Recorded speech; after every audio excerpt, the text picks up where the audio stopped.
Praise the Lord. Glory to God. परमेश्वर की महिमा हो। आइए हम प्रार्थना करें। हम 5 मिनट लेट हैं, माफ़ी चाहूँगा। हम प्रार्थना करें। अनुग्रहकारी दयालु पिता परमेश्वर, आपको धन्यवाद देते हैं कि प्रभु जी आपने मौका दिया कि एक बार फिर से तेरे चरणों के पास आए और तेरी महिमा में बैठें। प्रभु जी हम विनती प्रार्थना करते हैं, धन्यवाद देते हैं भाई अनुपम डेविड के लिए, उनके परिवार के लिए, इस ऑनलाइन प्लेटफॉर्म के लिए जो आपने हम सबों को दिया है कि प्रभु जी हम जुड़ सकें और तेरे नाम की महिमा कर सकें। जो भी प्रभु जी वचन की गहराई से हम सीखते हैं, तेरी आत्मा की अगुवाई में वो दूसरों के हृदयों में बैठ जाए और प्रभु जी वो 100 गुना फल लाए। मेरे होठों को छू अपने वेदी के अंगारे से, ताकि जो कुछ भी इस मुंह से निकले वो तेरी महिमा का कारण। संपूर्ण आराधना के चलाने वाले आप हो प्रभु यीशु ख्रीस्त के द्वारा, आमीन। आज का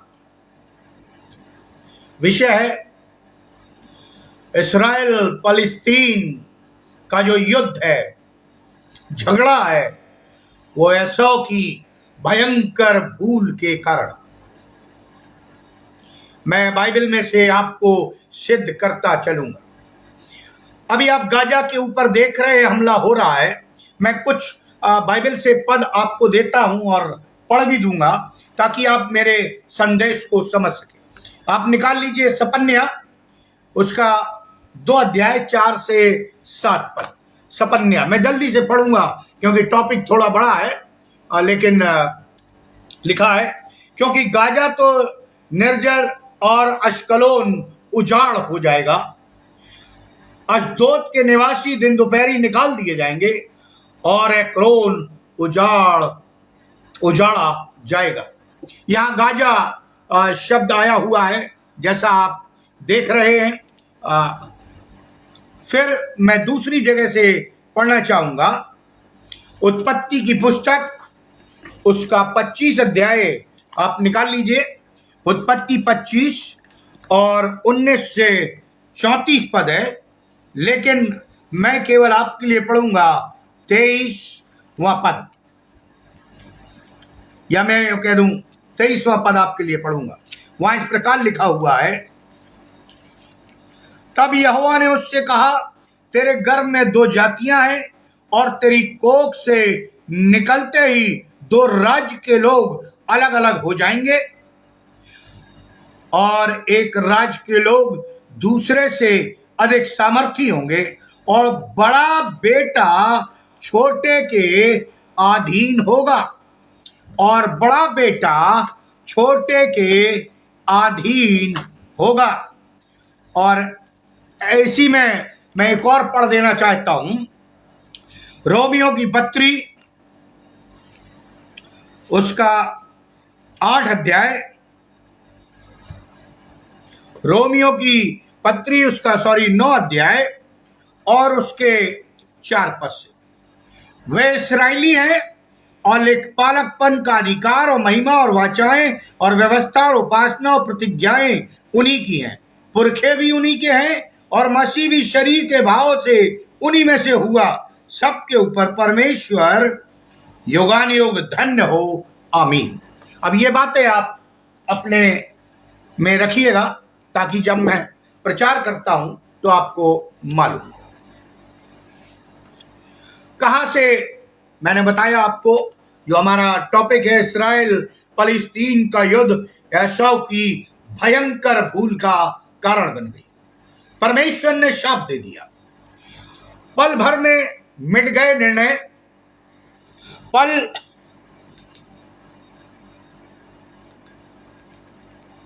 पल भर में स्मारक बनाने वाले निर्णय होते हैं। जो भी हम निर्णय लेते हैं, ऐसे निर्णय लेते हैं, उनसे स्मारक ही बनते। एसा और याकूब के पास समान अवसर थे, क्योंकि वे जुड़वा थे। एक ने अवसर का सदुपयोग किया और एक ने अवसर का दुरुपयोग किया, जिससे एसा ने अपने जन्म के विशेष अधिकार को खोया, उसकी अवहेलना की, निश्चितता एवं लापरवाही का बयान करता रहा। अब मैं आपको थोड़ा सा बैकग्राउंड में ले जाना चाहता हूं। अब्राहम की पत्नी का नाम सारा था, ये आप जानते हैं, और अब्राहम के कोई पुत्र नहीं था।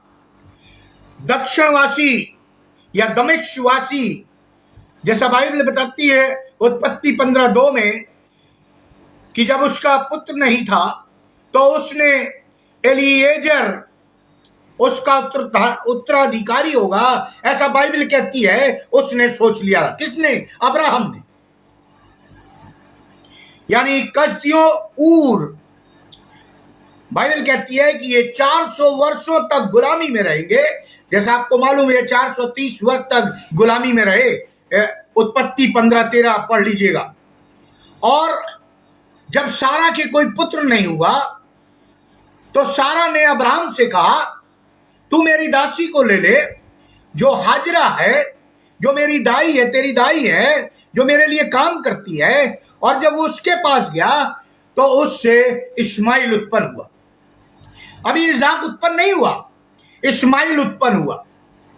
और जब इस्माइल, उत्पत्ति 16:16 यदि आप पढ़े तो आपको मालूम होगा ये कैसे उत्पन्न हुआ। और जब ये जंगल में रहता था, धनुधारी हुआ, यानी धनुष चलाया करता था। और इसने जो गलत काम किया वो ये था कि इसकी माँ, इसने अपने बेटे की शादी, इस्माइल की शादी मिस्रियों की लड़की से कर दी। बाइबल पढ़िएगा 16वें अध्याय में ये बताया गया।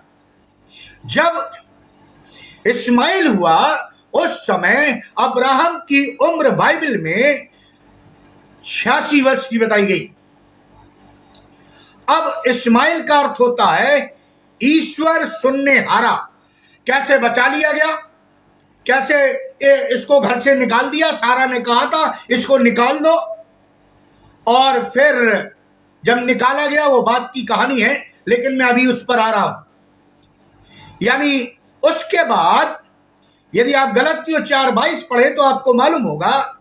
और जब उसके बाद इसहाक उत्पन्न हुआ तो उत्पत्ति 21:10 में है कि सारा ने अब्राहम को बुलाया और स्पष्ट निर्देश दिए कि वो उन्हें अब घर से बाहर कर दे, निकाल दे। अब्राहम से कहा, उत्पत्ति 21:9 और 18 पढ़ लेना। टाइम नहीं है मुझे पढ़वाने का, आप लिखते चले जाएं। और दासी के पुत्र से भी परमेश्वर ने उसे आशीष दी, क्योंकि वह अब्राहम के वंश का था, जीन्स का था, कि तुझसे एक जाति उत्पन्न होगी, क्योंकि वो तेरा वंश। अब 2 जातियां हुई। अब मैं आपको आगे ले जाना चाहता हूं।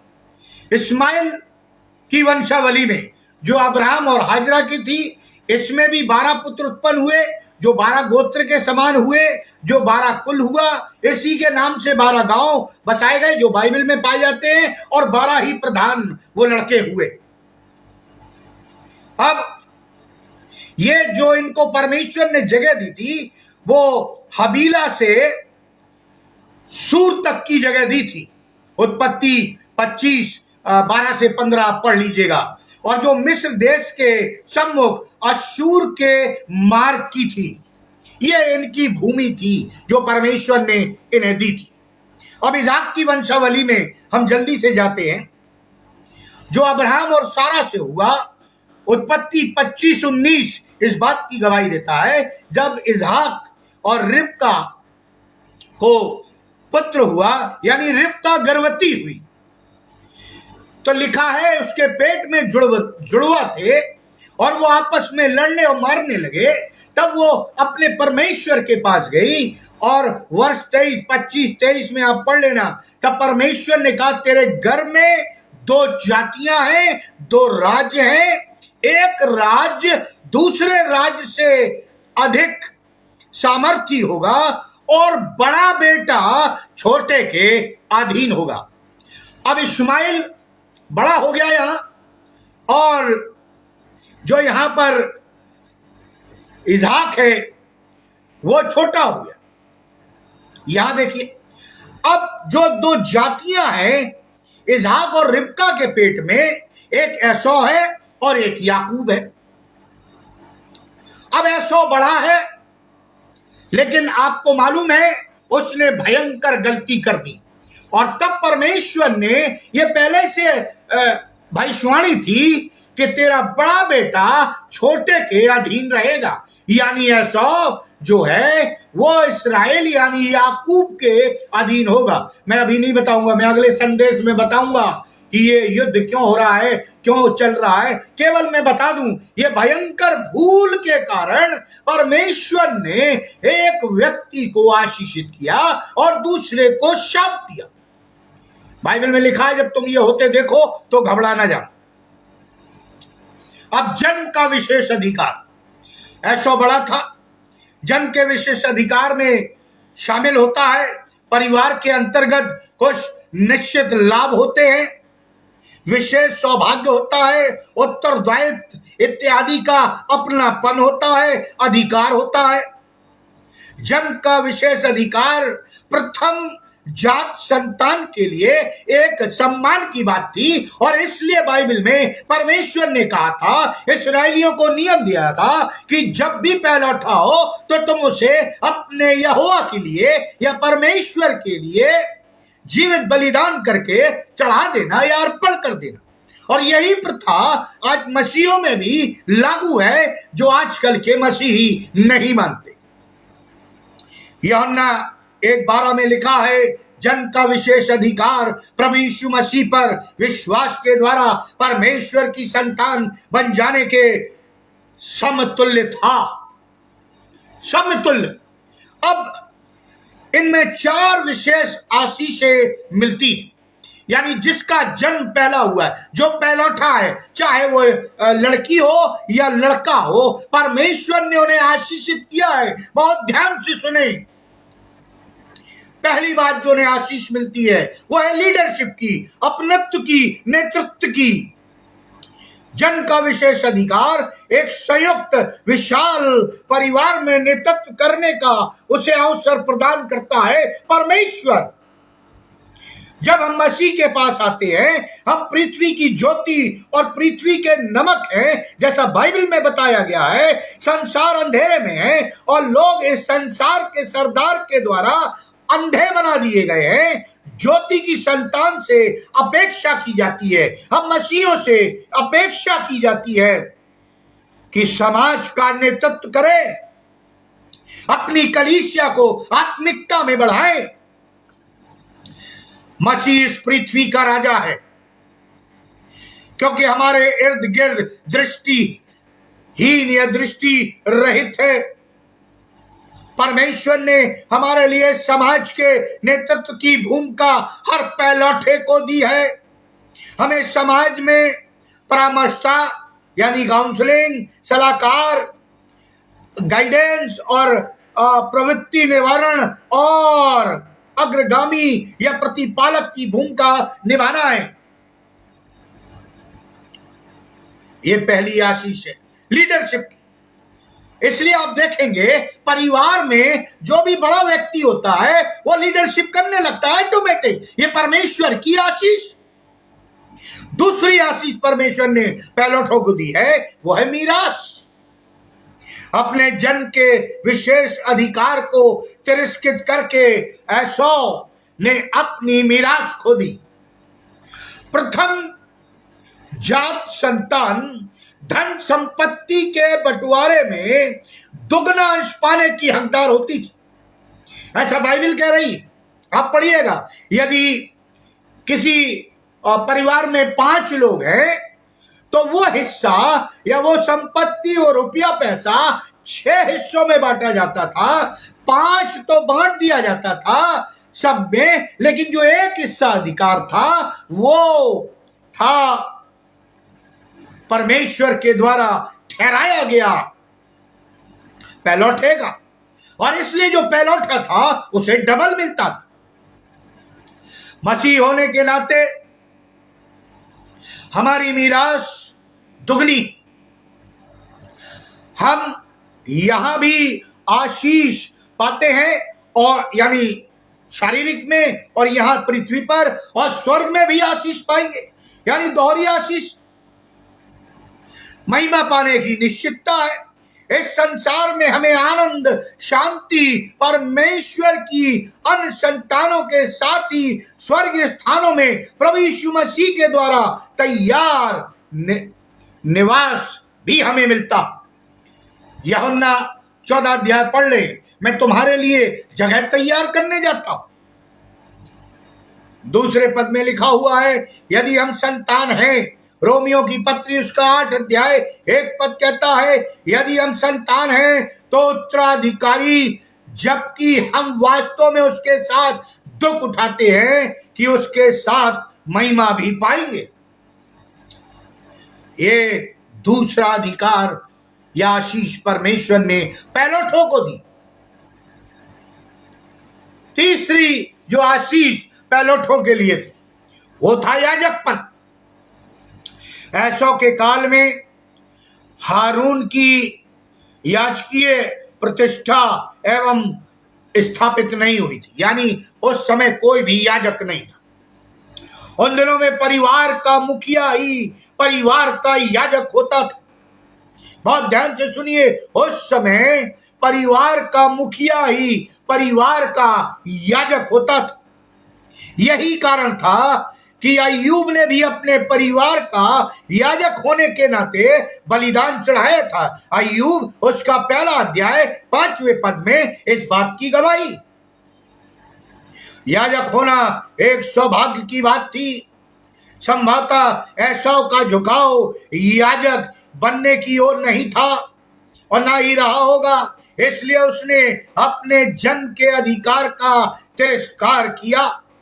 जन्म के अधिकार का तिरस्कार। कितने लोग कहते हैं, हे परमेश्वर मुझे उठा ले, अब मुझे नहीं जीना, मार दे, अब मुझे नहीं जीना। अरे परमेश्वर ने आपको जीवन दिया है, आप कौन होते हैं लेने वाले? आपको किसने कहा है कि आप जीवन ले लें? इसलिए आत्महत्या को बाइबल में इसका विरोध किया गया या वर्जित बताया गया। अब 1 पत्रस, मसीह में सब, मसीह याजक एवं राजा। 1 पत्रस 2:9 आप पढ़ लीजिएगा। मसीह में सब, मसीही याजक एवं राजा। हम लिखा है, तुम चुनी हुई समाज, चुनी हुई प्रजा, चुने हुए लोग, लेपालकपन, सब चीज बताया गया उसमें, हर चीज बताई गई है वहां। इसलिए प्रियो, आज जो मैं आपको बताने जा रहा हूं, याजक लोगों की तरफ से मध्यस्थता करने एवं साथ ही परमेश्वर की वे आराधना किया करते थे। यानी लोगों को परमेश्वर का ज्ञान देते थे, उनके वचन को बताते थे, उनके नियमों को बताते थे, उसका पालन करते थे और आराधना भी करते थे। आज के मसीही जो अपने आप को याजक समझते हैं, जिन्हें परमेश्वर ने अधिकार दिया है प्रभु यीशु मसीह में, वो याजकपन का पूरा पूरा निष्ठा पूर्वक पालन नहीं कर रहे। और यही कारण है कि परमेश्वर की आराधना, व्यवस्था एवं साक्षी मसीही जीवन में अनिवार्य आयाम है, लेकिन आज की कलीसिया ऐसा नहीं कर रही। और चौथी आशीष जो परमेश्वर ने पैलोठों को दी, मैं क्यों कह रहा हूं, ये कर्ज है ऐसों का जो आज इस्राएली और फलस्तीन लड़ रहे। मैं आगे आपको बताऊं। वाचा की आशीष, ऐसों की आशीष या वाचा की आशीष का अंश होने वाला था ऐसो। जब इसहाक ने याकूब को आशीर्वाद दिया, उत्पत्ति 28:4, तब उसने अब्राहम को दी गई परमेश्वर की प्रतिज्ञा का उल्लेख किया। यानी जब वो एसाव की जगह याकूब को आशीषित कर रहा था, जब वो उसे आशीष दे रहा था तो वो कह रहा था परमेश्वर ने क्या क्या आशीषें दी, क्या आशीषें दी है परमेश्वर ने। वो इब्राहिम ऐसौ को बता रहा था। बाइबल में परमेश्वर को इब्राहिम का परमेश्वर, इसहाक का परमेश्वर और याकूब का परमेश्वर कहा गया। बहुत ध्यान से सुनिए, बाइबल के अंदर इब्राहिम या अब्राहम का परमेश्वर, इसहाक का परमेश्वर और याकूब का परमेश्वर कहा गया। वहां एसौ का नाम नहीं आता, वहां इस्माइल का नाम नहीं आता, वहां किसी और का नाम नहीं आता, क्योंकि परमेश्वर ने केवल अब्राहम और सारा को यह आशीष दी थी। एसौ का नाम इसमें तीसरे स्थान पर याकूब की जगह आया होता, लेकिन किंतु एसौ ने यह अधिकार को खो दिया था। पहलौठेपन के अधिकार को तुच्छ जाना था। एक दाल, लाल दाल के रूप में, लाल दाल के रूप में उसने तुच्छ जाना था। प्रियो, मैं आपको जो बताना चाहता हूं, लाल निकलना, ऐसो की बात कर रहा हूं। लाल, ऐसो का मतलब होता लाल। आप पढ़े 25-31 में, ऐसो जब पैदा हुआ तो वो बिल्कुल लाल निकला। बाइबल कह रही, मैं नहीं कह रहा, आप पढ़िए अगर। और शरीर कंबल के समान रोम में था, और एदोम का मतलब भी लाल होता है, जहां पर ये बसाए गए थे। याकूब का मतलब होता है अड़ंगा मानने वाला। उत्पत्ति 25-26 यदि आप पढ़ेंगे तो आपको मालूम होगा, उसका अर्थ बाइबल में बताया गया है अड़ंगा मानना। परमेश्वर ने इसहाक को कहा मिस्र देश को मत जा। बहुत ध्यान से सुनिएगा, मिस्र देश को मत जा। और इसहाक लिखा है, उत्पत्ति 26:1 पढ़े आप तो लिखा है इसहाक गरार में रह गया। जहां वो था वहीं रह गया। वहां अब्राहम ने कुएं खुदवाए थे, एसेक और सिंजा। एसेक का मतलब होता है झगड़ा करने वाला, सिंजा का मतलब होता है विरोध करने वाला। ये नाम दिए बाइबल में। अब्राहम ने जो कुएं खुदाए थे वो गरार में थे। प्रियो, यदि आप 25-19 से 34 पढ़ेंगे तो आपको मालूम हो जाएगा मैं क्या कहना चाहता हूं। अब मैं आपको बताना चाहता हूं कि यहां याकूब का परमेश्वर, इसहाक का परमेश्वर, अब्राहम का परमेश्वर कहा गया है। यहां पर एसौ का परमेश्वर नहीं कहा गया। एसौ ने यह अवसर खो दिया। और क्यों खो दिया? बाइबल कहती है कि एसौ ने अमालेकियों और गैर अन्य जातियों से शादियां कर ली थी। एसौ की 4 पत्नियां थी। टाइम नहीं है, नहीं तो मैं बताऊंगा। लेकिन इसहाक ने ऐसा नहीं किया था। याकूब ने ऐसा नहीं किया था। याकूब अपने मामा के यहां गया और वहां से स्त्री ब्याह लाया। और जब रास्ते में लड़ाई हुई, जब वो तकिया बना के सो गया, लिखा एक सीढ़ी स्वर्ग से लेकर पृथ्वी तक थी, उस पर स्वर्गदूत उतर रहे थे, चढ़ रहे थे, और वो उनसे लड़ने लगा, मुझे आशीष दे, मुझे आशीष दे। और उसने उसकी नस पकड़ ली। लिखा है उसे आशीष देना पड़ी। क्या आशीष दी? उससे पूछा गया तेरा नाम क्या है? हर एक व्यक्ति का नाम है और उस नाम का अर्थ होता है। उसने कहा याकूब। याकूब का मतलब मैंने बताया, अड़ंगा मानने वाला, धोखेबाज।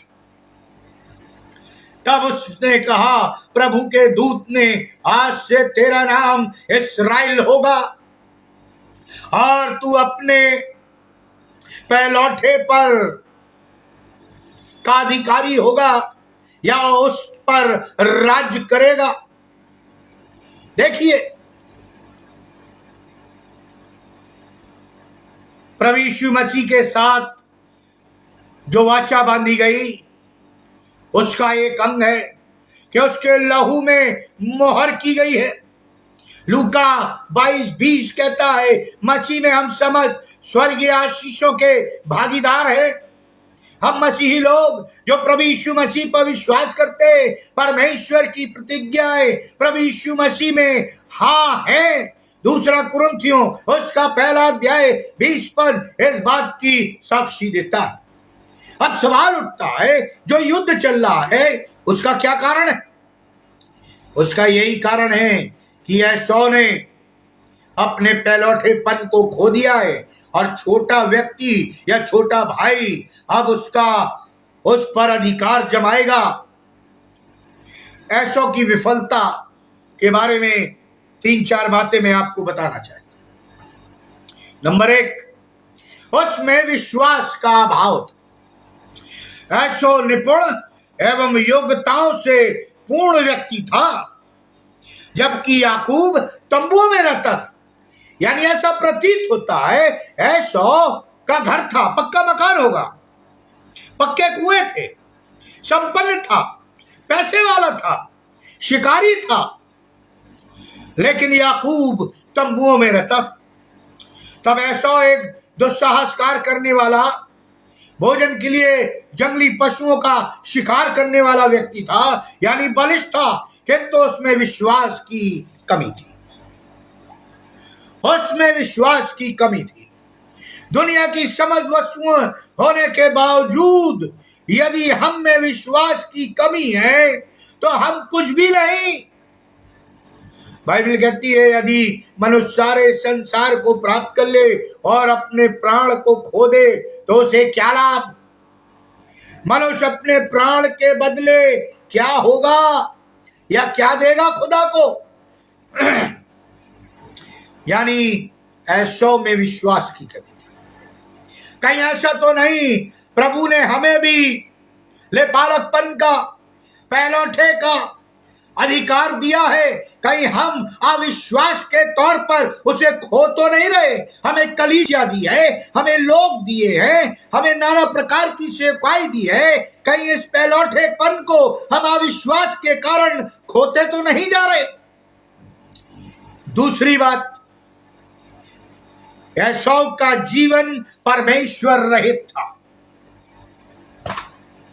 एसौ का जीवन परमेश्वर रहित था। एसौ परमेश्वर रहित था। इब्रानियों की पत्री उसका 12 अध्याय 16 और 17 पद मैं आपके लिए पढ़ना चाहूं। इब्रानियों 12, 16 और 17 पद देखिए क्या लिखा। ऐसा न हो कि कोई जन व्यभिचारी या एसौ के समान अधर्मी हो, जिसने एक बार के भोजन के बदले अपने पहलौठे होने का पद बेच डाला। तुम जानते हो कि बाद में जब उसने आशीष पानी चाहिए तो अयोग्य न गया और आंसू बहा बहाकर खोजने पर भी मन फिराव का अवसर उसे न मिला। आज हम और आप भी क्या प्रभु यीशु मसीह रहित है या पवित्र आत्मा रहित है या परमेश्वर रहित है? हम कलीसिया में तो जाते हैं लेकिन अविश्वासी है। प्रियो, क्या ही धन्य है वो पुरुष या मनुष्य जो दुष्टों की सम्मति पर नहीं चलता, युक्ति पर नहीं चलता और न पापियों के साथ उसके मार्ग में खड़ा होता। भजन संहिता 1 अध्याय इस बात की गवाही देता है। परंतु परमेश्वर रहित मनुष्य अति गर्वित और दंड व्यक्ति होता, जिस पर परमेश्वर का भरोसा नहीं, उद्दंड। अब मैं आपको फलस्तीन और इस्राएल की लड़ाई जो हो रही है और जो हमास लड़ रहा है, यदि आप उत्पत्ति 6:11 निकाले, बाद में पढ़िएगा, टाइम नहीं है, समय बहुत भाग रहा है। भजन संहिता 7:16 निकाले, एजकेल 7:11 निकाले, हबक्कूक 1:3 निकाले, वहां लिखा है ये उद्दंडी हैं, उपद्रवी हैं, उत्पात मचाने वाले हैं, यानी इनको परमेश्वर या किसी का भय नहीं है। और ये वायलेंस जो बताया गया है, जो इंग्लिश में वर्ड है वायलेंस, उसका हिब्रू वर्ड यदि आप देखें तो लिखा हुआ है हमास। थोड़ा रिसर्च करिए आप, थोड़ा बाइबल के पन्नों को पलटिए, इतिहास को पलटिए, ओरिजिनल बाइबल में जाइए, वहां वायलेंस का अर्थ हिब्रू में हमास लिखा। अभी हेती भी घुस गए, मैं भी उस पर बना रहा हूं, अगले टर्न पर मैं आपको बताऊंगा क्यों फलस्तीन और इस्राएली लड़ रहे हैं और इनका क्या होगा। मैं आज बता रहा हूं इस्राएल को जीतना ही है। अभी कई झूठे प्रचार चल रहे, मैं आगे, अभी मेरे पास समय नहीं है, केवल आप इसको बैकग्राउंड को समझिए ताकि मेरा अगला संदेश आप समझ सके। परमेश्वर रहे, दुष्ट अपने अभियान के कारण परमेश्वर की खोज नहीं कर, उसका तो पूरा विचार है कि कोई परमेश्वर ही नहीं है। भजन संहिता 10:4 पढ़ लीजिए। एम अंगर के अनुसार ईश्वरीयता वो सद्गुण है जो एक मनुष्य के लिए आशीष लेकर आती है। ईश्वरीयता वो सद्गुण है जो मनुष्य के लिए आशीष लेकर आती है।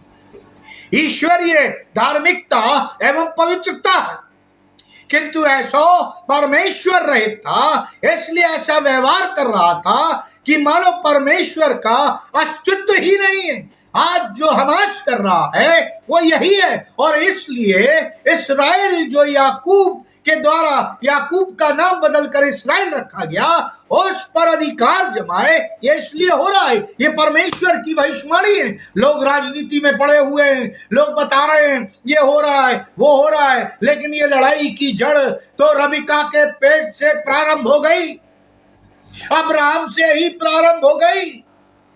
दो जातियां,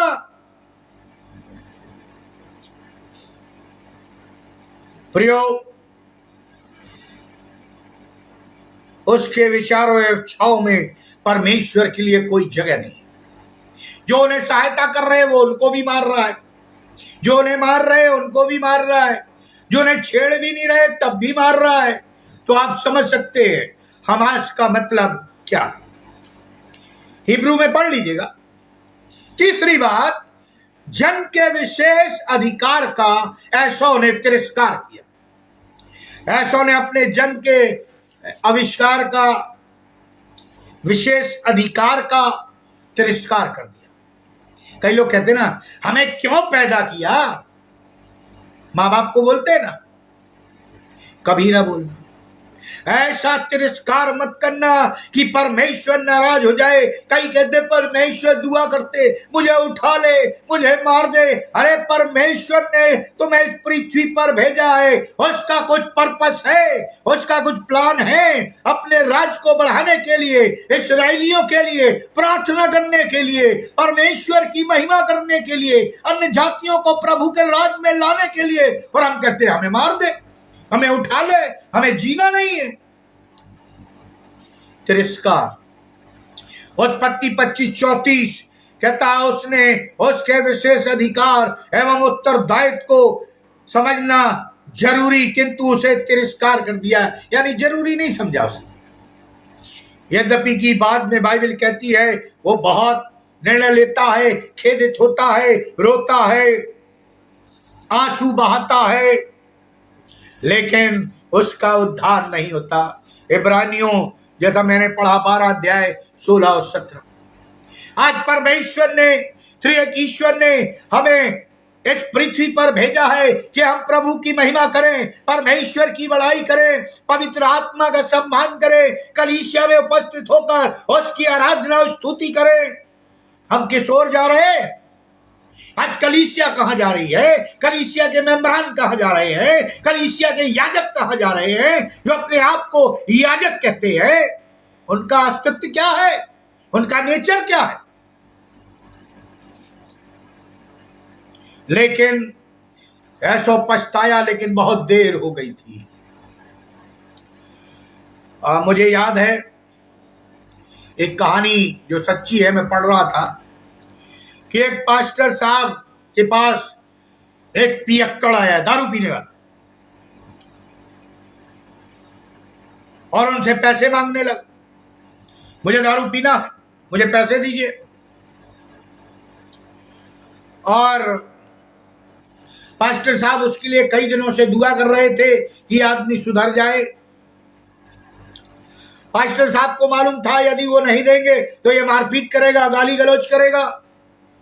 वो मन ही मन में दुआ करने लगे, परमेश्वर मैं इससे क्या कहूं। और वो पैसे निकाल के लाए और उसे पैसे दिए और उससे कहा पैसे लेने से पहले तुम्हें एक शपथ लेनी है। उन्होंने क्या शपथ लेनी है?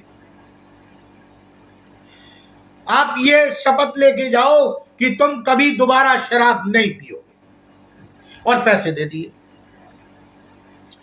जब वो रास्ते में शराब की दुकान पर जा रहा था तो रास्ते में सोचने लगा, अरे पास्टर साहब ने मुझे किस विश्वास से पैसे दिए कि मैं दारू नहीं पीऊंगा, शराब नहीं पीऊंगा।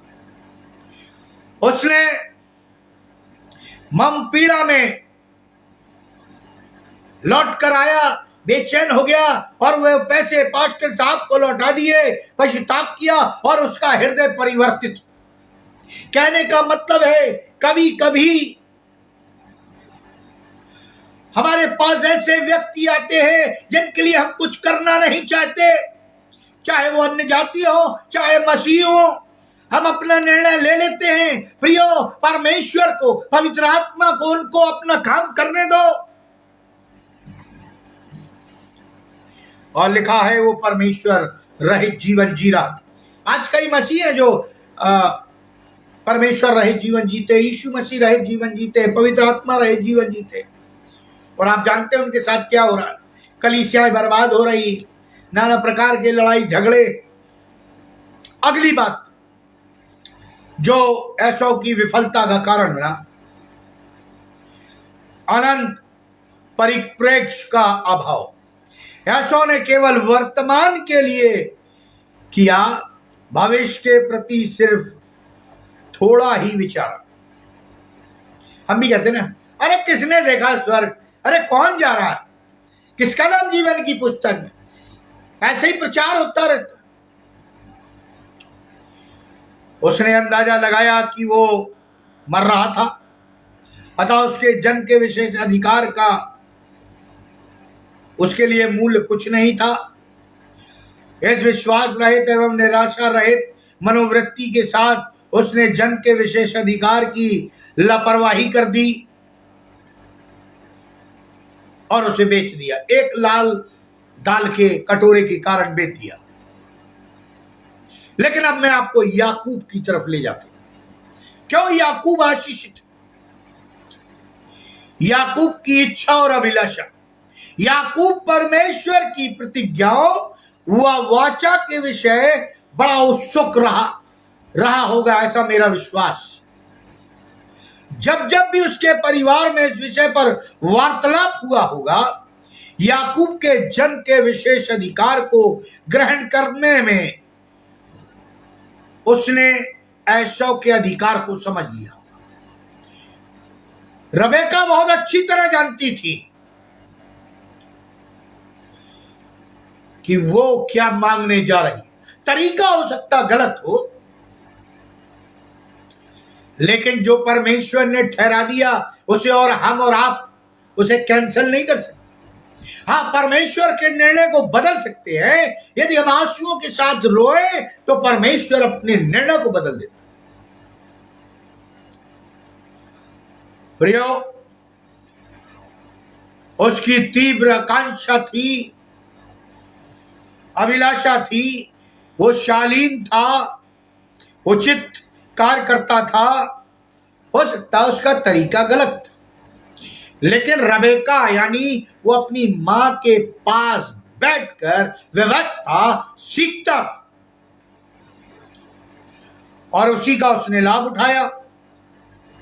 उसने उसके कमजोर भाई के कमजोर क्षण का अनुचित लाभ उठा लिया। याकूब का धन उसका विश्वास। सुनिए ध्यान से, याकूब का धन उसका विश्वास। यहूदा की पत्री उसका 20वें पद में हमें चेतावनी दी गई है कि हम पवित्र विश्वास में अपना निर्णय करें, पवित्र विश्वास में अपना निर्णय करें। याकूब सिद्ध एवं परिपक्व नहीं था, किंतु उसका विश्वास परमेश्वर पर। आज हम भी पवित्र नहीं, हमने भी पाप किया। बाइबल कहती है सब पापी हैं और पाप की मजदूरी मृत्यु है। लेकिन यदि हमारा विश्वास त्रिएक ईश्वर पर होगा, हमारी निगाहें उस क्रूस पर होगी जहां परमेश्वर ने अपने पुत्र को बलिदान कर दिया, तो हम उस पहलौठे के अधिकार से वंचित नहीं होंगे।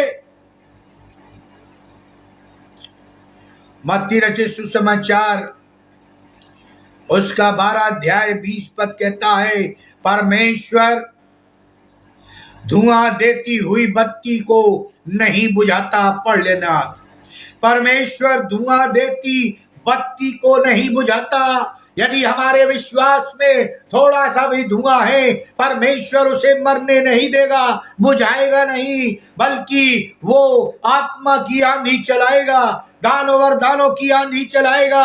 हमारा विश्वास मजबूत हो जाएगा और लिखा है तुम मुझसे भी बड़े बड़े काम करोगे।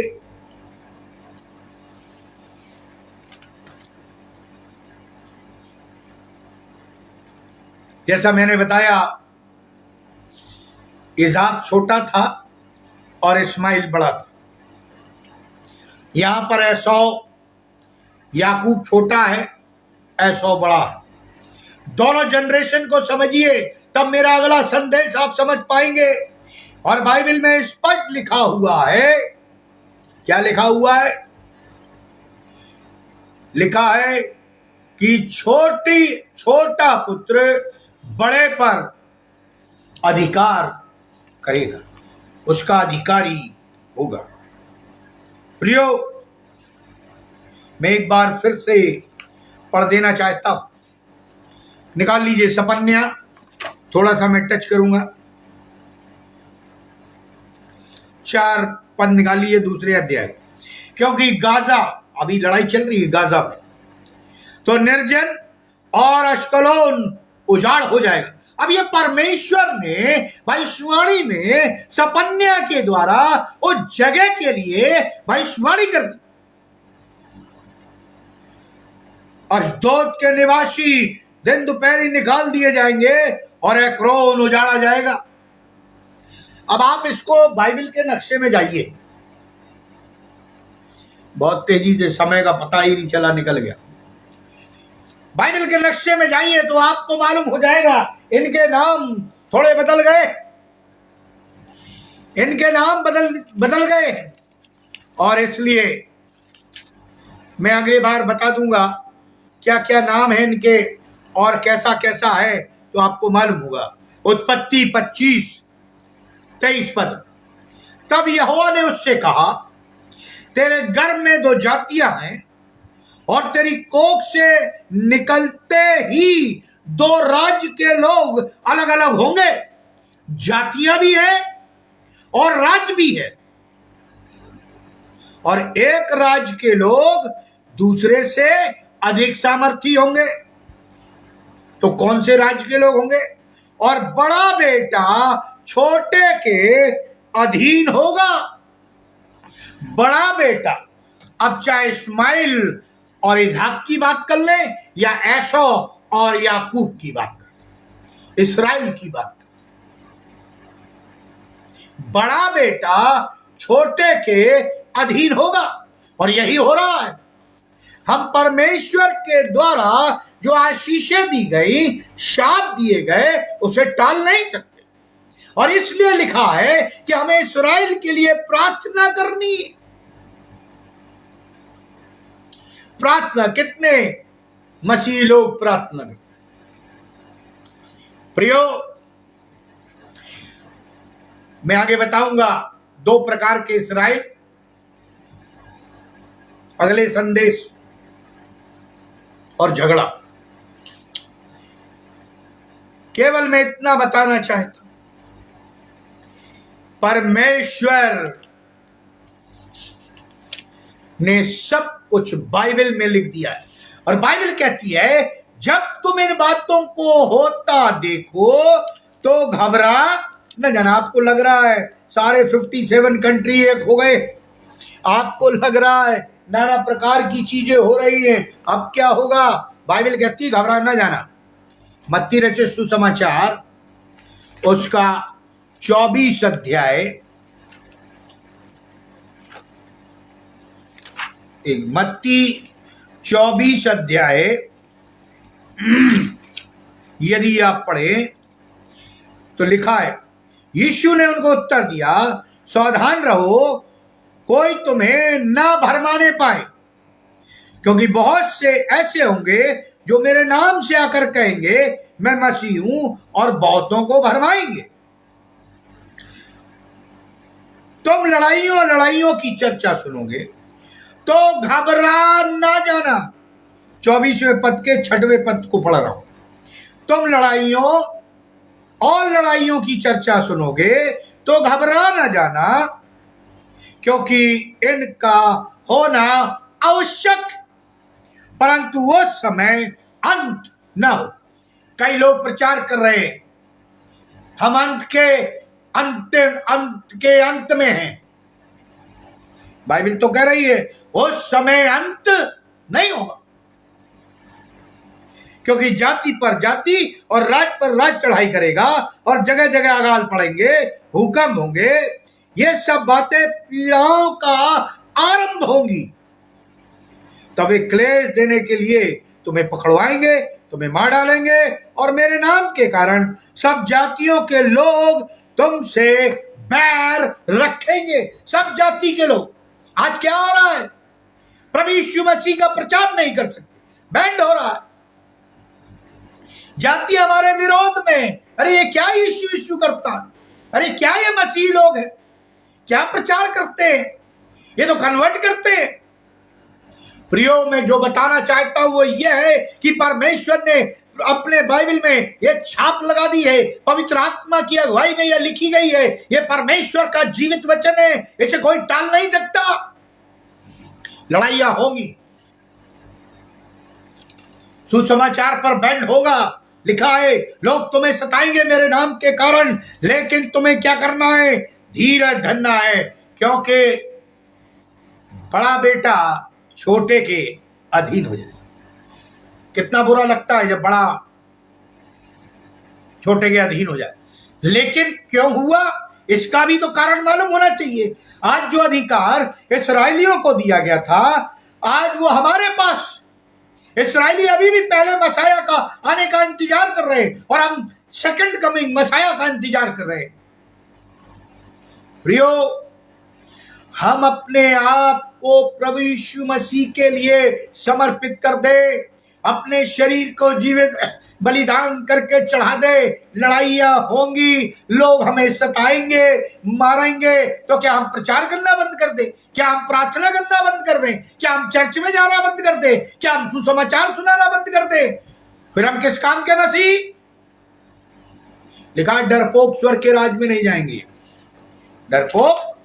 और अंत में मैं कहना चाहूंगा, अगले संदेश के लिए तैयार रहिएगा। ये केवल मैंने पृष्ठभूमि दी है ताकि मुझे अगली बार आपको ये सारी चीजें बताने ना पड़े। क्या लिखा हुआ है? यदि आप 19 उत्पत्ति की पुस्तक उसका 25 अध्याय 19 से 34 पद यदि आप पढ़ेंगे तो आपको मालूम हो जाएगा। अब मैं अपने कंक्लूजन की तरफ बढ़ हेलो मोटो। मैं अपने कंक्लूजन की तरफ बढ़ रहा हूं। हमें उन आशीषों को समझना चाहिए एवं उनकी प्रत्याशा करनी चाहिए जो हमें प्रभु यीशु मसीह में मिली। हम प्रतिज्ञाओं के वारिस हैं। हम प्रभु यीशु मसीह से के लहू से खरीदे हुए लोग हैं। हमें लेपालकपन और पहलौठे का अधिकार दिया गया। हमारे लिए एसाव का जीवन एक गंभीर चुनौती है। उसके निर्णय के द्वारा उसने परमेश्वर की वाचा की हुई आशीषों के अवसर को ठुकरा दिया। आज हमें भी उन आशीषों का अवसर मिला है कि हम सुसमाचार सुनाएं, प्रार्थना करें, कलीसिया में जाएं, अपने जीवित प्रभु की महिमा करें, जय जयकार करें। क्या ऐसा कलीसिया कर रही है? कलीसिया के लोग कर रहे हैं, पासवान उत्तराधिकारी कर रहे हैं, याजक और राजा कर रहे हैं, जो अपने आप को धर्म का ठेकेदार समझते हैं, वो ऐसा कर रहे हैं। उनके निर्णय के द्वारा उसने परमेश्वर की वाचा की हुई आशीषों के अवसर को खो दिया। ऐसो ने पहलौठेपन को खो दिया। ऐसा ना हो कि हम भी अपने पहलौठेपन को, लेपालकपन को, प्रभु यीशु मसीह के जो उसने हमें खरीदा है उसको खो दे, शैतान हमसे चुरा ना ले। यद्यपि याकूब सिद्ध नहीं था और हम भी सिद्ध नहीं है, तथापि उसमें विश्वास के कारण से शालीनता या शालीन यानी महत्वपूर्ण एवं अनंत आकांक्षा। आज हमारे पास भी आकांक्षा है, आशा है कि हम अनंत जीवन में प्रभु यीशु मसीह के साथ जब वो आएगा तो प्रवेश करेंगे। विश्वास के साथ हम उसके वारिस। परमेश्वर ने उसके विश्वास को सम्मानित किया, वो हमारे भी विश्वास को सम्मानित करता है। यदि तुम्हारा विश्वास राई के दाने के बराबर है तो इस पहाड़ से कहे समुद्र में चला जा तो चला जाएगा। हमारे विश्वास को सम्मानित करता है परमेश्वर, प्रभु यीशु मसीह, पवित्र आत्मा। विश्वास तो करें, राई के दाने के बराबर ही करें। परमेश्वर के अनुग्रह एवं आशीषों का उचित उपयोग करते एवं उसका दुरुपयोग करते, ये हम पर निर्भर है। हमें बताने की और सिखाने की जरूरत नहीं है, क्योंकि बाइबल में हर चीज लिखी हुई है। बाइबल हमें बताती है हमें क्या करना है और क्या नहीं करना है। इसलिए जो ये युद्ध चल रहा है, ये परमेश्वर की तरफ से नियुक्त किया। ये बिल्कुल शांत था। अभी देखिए, शांत है। कई लोग यूट्यूब पे प्रचार कर रहे हैं अंत के अंत में हम आ गए हैं, अब बिल्कुल सब कुछ तबाह हो जाएगा। प्रियो, अभी भी मसीह हाथ पे हाथ रख के बैठे हैं, अभी भी पश्चाताप नहीं कर रहे, अभी भी आंसू नहीं बहा रहे। ना कलीसिया बहा रही है, ना पासवान लोग बहा रहे हैं जो कलीसियाओं को चला रहे हैं, ना मेंबरान बहा रहे हैं। अभी भी हाथ पे हाथ रख के बैठे हैं, ना तो पश्चाताप कर रहे हैं, ना आंसू बहा रहे हैं, ना आत्माओं को जीत रहे हैं, ना उनका जीवन प्रभु के लिए गवाही के योग्य है। समय दिया गया है कि हम जल्द से जल्द अपने आप में सुधार ले आए। और अंत में मैं कहना चाहूंगा, आपके लिए पढ़ना चाहूंगा पहला पत्रस उसका 2 अध्याय 9 और 10 पद। देखिए क्या लिखा। पहला पत्रस उसका 2 अध्याय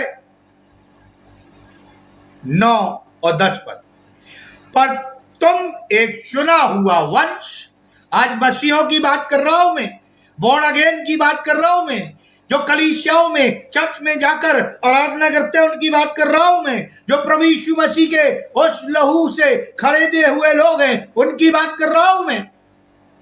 पर तुम एक चुना हुआ वंश और राज पद अधिकारी याजकों का समाज और पवित्र लोग हो और परमेश्वर की निज प्रजा हो, इसलिए कि जिसने तुम्हें अंधकार में से अपनी अद्भुत ज्योति में बुलाया, उसके गुण प्रकट करो। कुंठी मार के मत बैठ जाओ। गुण जो परमेश्वर का गुण है, क्षमा का गुण है, प्रेम का गुण है, दया का गुण है, सेवा का गुण है, लोगों में जाकर सहायता करने का गुण है। लेकिन हम तो दूसरे गुण रखे हुए हैं। राजनीति का गुण, लोगों को भड़काने का गुण, लड़ाई झगड़े कराने का गुण, 2-3 भाग गुटों में कलीसिया को बांटने का गुण, ये सब लेकर चल रहे हैं। ये तो शैतानी गुण है।